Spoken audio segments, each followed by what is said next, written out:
যারা দীর্ঘদিন ধরে ডায়াবেটিসের সমস্যায় ভুগছ বা যারা অল্প তেল মশলায় খেতে পছন্দ করো, আজকের এই মাছের ঝোলের রেসিপিটা সম্পূর্ণ তাদের জন্যে। একদম অল্প মশলায় তৈরি, এটা ভীষণ স্বাস্থ্যকর। বাওরের একদম জ্যান্ত টাটকা টাটকা মাছ, শিঙি, মাগুর, তারপর বেলে, দেশি ট্যাংরা, এই সমস্ত মাছ দিয়ে আজকের এই ঝোলের রেসিপিটা তৈরি করেছি।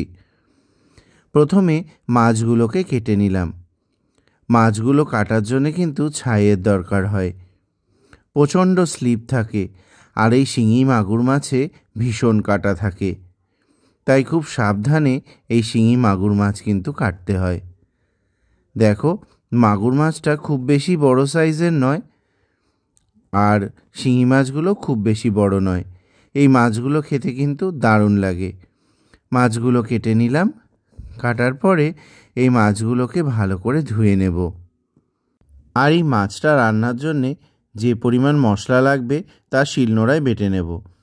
ধনে জিরে প্রথমে শিলনোড়ায় ভালো করে বেটে নিয়েছি। এই দেখো, ধনে জিরেটা বাটা হয়ে গেছে। আর এই মাছটা রান্নার জন্যে দেব শুকনো লঙ্কা আর গোলমরিচ। তো এইসব মাছে গোলমরিচের ঝাল দিলে কিন্তু দারুণ লাগে। এই দেখো, অল্প পরিমাণ শুকনো লঙ্কা আর গোলমরিচ মিহি করে বেটে নিয়েছি।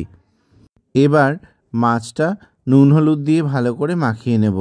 এর মধ্যে অনেক রকম মাছ রয়েছে, তার মধ্যে থেকে শিঙি, মাগুর, বেলে আর ট্যাংরা আজকের এই রান্নার প্রধান উপকরণ।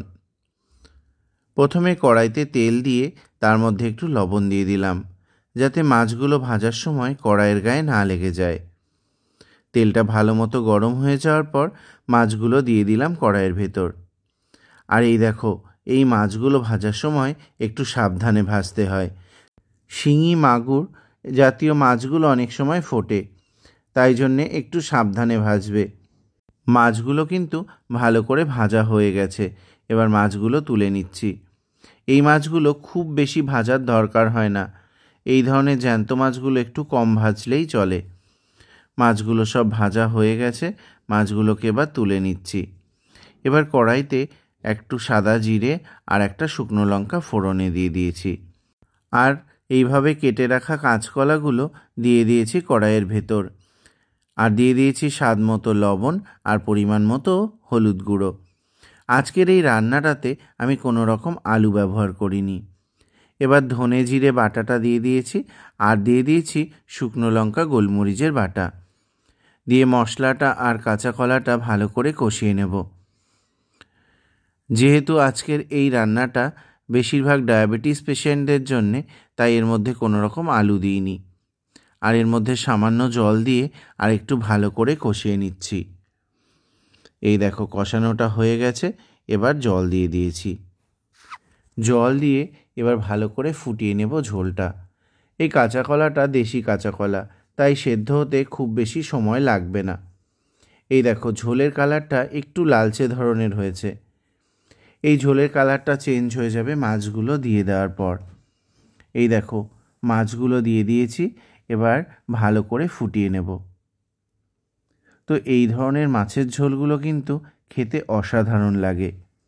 আর তোমাদের ভিডিওটি কেমন লাগলো অবশ্যই জানিও। এই ধরনের কম তেল মশলায় খাওয়া শরীরের জন্য ভীষণ ভালো।